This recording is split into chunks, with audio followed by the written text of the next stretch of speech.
যার রিজিকে যেটা আছে সেটা যদি সমুদ্রের তলদেশেও থাকে একদিন না একদিন সে পাবে কি পাবে না?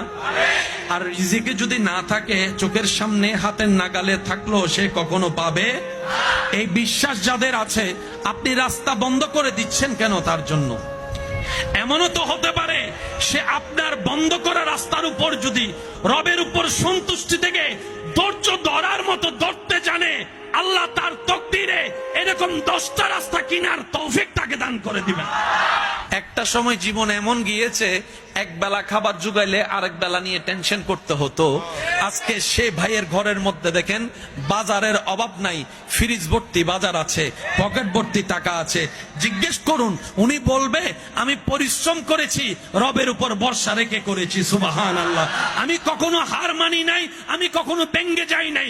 জীবনের প্রত্যেকটা পরিস্থিতিতে আমি আলহামদুলিল্লাহ বলে রবের শুকরিয়া করে করে রবের উপর সন্তুষ্টি রেখে চোখ বন্ধ করে পথ চলতে গিয়েছি। আমার রাস্তা বন্ধ করে দেনেওয়ালা রাস্তা বন্ধ করে দিয়েছে, পানি বন্ধ করনেওয়ালা পানি বন্ধ করেছে, কিন্তু আমার ধৈর্য আমাকে এমন মকামে পৌঁছায় দিয়েছে বন্ধকারীরা নিচে পড়ে আছে। এখন আমাকে